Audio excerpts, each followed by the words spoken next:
Olá, tudo bem? Seja muito bem-vindo ou muito bem-vinda a mais um vídeo do canal da Fiscal Training. Eu me chamo Dácio e hoje eu vou falar um pouquinho sobre as vantagens e desvantagens de ser optante pelo Simples Nacional. Mas antes eu peço que se inscreva no canal e ative o sininho das notificações para sempre estar por dentro dos assuntos mais importantes da área tributária. Bom, pessoal, a gente sabe que o Simples Nacional é o regime tributário mais utilizado no Brasil, certo? Mas será que esse regime tributário é realmente sempre vantajoso? É isso que eu quero falar um pouquinho para vocês hoje, né? Então, trabalhando um pouquinho aqui sobre as vantagens do Simples Nacional, a primeira vantagem que eu gostaria de trazer aqui para vocês é que ele é um regime unificado e simplificado, né? Unificado por quê? Porque ele facilita ali a arrecadação tributária, considerando que eu substituo 6 guias, 5 guias por apenas uma, né? Então, ele acaba unificando todos esses tributos, abrangendo todos os entes federados e acaba facilitando aí na hora de promover o recolhimento tributário. O simplificado aqui, ele não está entre aspas à toa, né?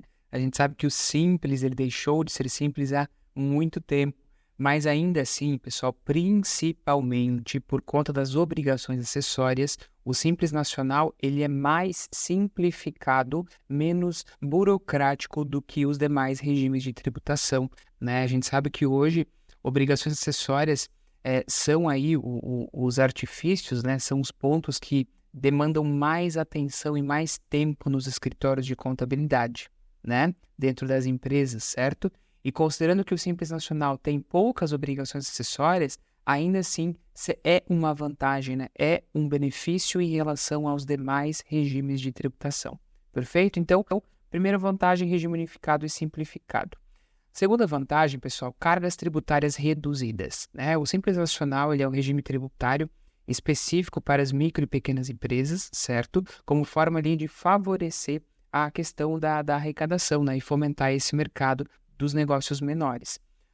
O Simples Nacional, ele usualmente apresenta em planejamentos tributários cargas tributárias reduzidas, né? Acabando aí sendo vantajoso para o contribuinte, ao invés de ele realizar a migração para um lucro presumido ou para um lucro real, por exemplo.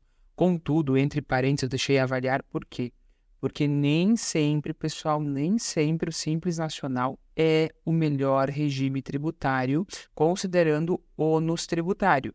Tudo bem? Existem situações em que outros regimes de tributação acabam favorecendo o recolhimento, gerando menos dispêndio tributário em relação ao Simples Nacional, tá? Então, por isso que eu sempre digo, planejamento tributário não é receita de bolo. Cada empresa possui sua particularidade e nós precisamos calcular os tributos para concluir se de fato o Simples Nacional é mais vantajoso ou não, né? A terceira vantagem aqui que eu gostaria de trazer para vocês é prioridade em licitações, né? Então, a gente sabe que em relação ali às empresas que participam de licitações com os órgãos públicos, as micro e pequenas empresas optantes pelo Simples acabam tendo prioridade. Então, se você é uma empresa ou conhece uma empresa que trabalha com esse tipo de negócio, saiba que o Simples Nacional acaba favorecendo no momento das licitações, né? E falando um pouquinho sobre a questão da obrigação acessória ainda, muitas empresas do Simples acabam nem escriturando os documentos nas empresas, né? Então, lançando as notas de entrada, lançando as notas de saída, justamente porque não tem essa necessidade de alimentação de dados para entrega de obrigações acessórias.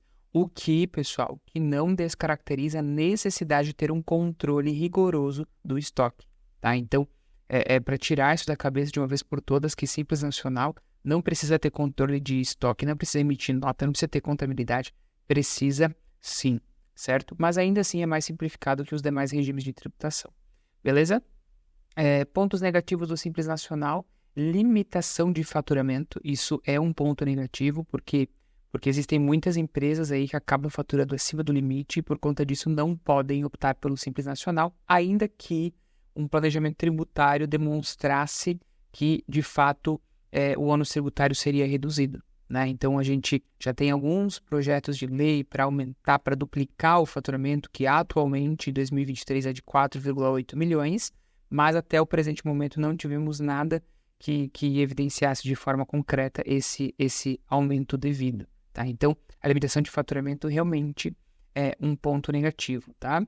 Cargas tributárias majoradas, aqui é o inverso do reduzidas, porque podem haver casos em que o Simples Nacional não é vantajoso em relação à tributação. Eu pontuo aqui, pessoal, principalmente empresas que ultrapassaram o sublimite, que acabam possuindo as maiores alíquotas do Simples Nacional. Isso é um ponto bem importante para avaliar. E também serviços sujeitos ao fator R, né? A gente sabe que nós temos o anexo 5. Eu já vou mostrar para vocês alguns exemplinhos ali, que você entra pagando 15,5% de imposto, né? Então é bastante coisa. Lógico que existe uma forma de reduzir isso para o anexo 3, desde que o valor da folha de pagamento seja ali de pelo menos 28%, né? Mas a depender do faturamento, o dispêndio com folha pode ser muito alto e inviabilizar a operação. É por isso que cabe novamente um planejamento tributário aqui. E por último, mais ou menos importante, a questão de percepção de mercado, tá? Vocês até podem imaginar que não, mas existe ainda, sim, muitas questões no mercado de que empresas de regime normal de tributação têm uma visão diferenciada em relação às micro e pequenas empresas, tá? E não somente em relação a isso. Dentro do nosso atual modelo de tributação, existe a questão dos créditos tributários, né? Então, o Simples Nacional ele acaba transferindo créditos tributários considerando o seu recolhimento, né? Então, se a empresa ela recolheu 1,5% de ICMS, ela vai transferir aí este valor de ICMS para fins de crédito, né? Para fins de desconto do adquirente, salvo ali situações de crédito presumido, que são situações excepcionais, né? E isso acaba reduzindo, né, o valor aí do crédito do cliente, né? Então, é uma análise que, inclusive, tem que se fazer na hora de calcular o custo, para ver se não é mais barato, né, mais interessante comprar até de uma empresa de regime normal, por ela me passar um crédito de ICMS superior do que de uma empresa simples, né? Então, muitas vezes, isso pode acabar gerando uma perda ali de competitividade, né? A ideia é que não aconteça isso, porque em tese, os tributos totais do Simples são mais reduzidos, mas depende aí de cada caso, né? Então, agora, mostrando para vocês aqui um pouquinho sobre alguns exemplos, né, de serviços que são tributados pelo anexo 5, que eu estou dentro do Comitê Gestor do Simples Nacional, a Resolução 140 de 2018, e aqui tem alguns casos, ó, pessoal, que acabam entrando aí no anexo 5 com aquelas cargas de 15,5%.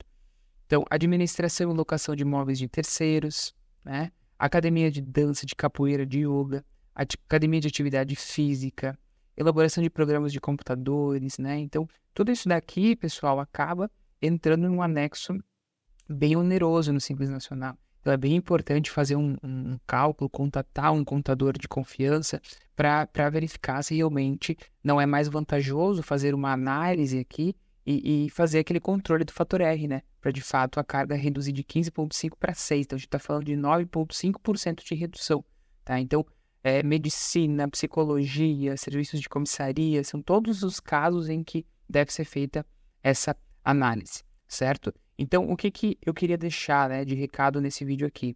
Nem sempre, pessoal, o Simples Nacional vai ser a opção mais vantajosa, tá? Ele pode ser, na maioria dos casos, né? Mas nem sempre vai ser a opção vantajosa. Então, nós temos que sempre analisar todos os casos, inclusive situações impeditivas, né? Não tenho como fazer uma opção do Simples se eu tenho alguma condição impeditiva, por exemplo, atividade ou questões societárias, né? Então, sempre avaliar tudo como, avaliar as situações como um todo para evidenciar a possibilidade ou não de optar por esse regime e, inclusive, calcular a viabilidade dele. Tudo bem? Então, pessoal, esse foi o assunto de hoje. Espero que você tenha curtido. Deixa seu like aqui, comenta se ficou com alguma dúvida, comenta se gostou. Já aproveita também para se inscrever no nosso canal e nos seguir nas redes sociais, lá no Instagram, @fiscaltraine. Muito obrigado e eu te espero no próximo vídeo.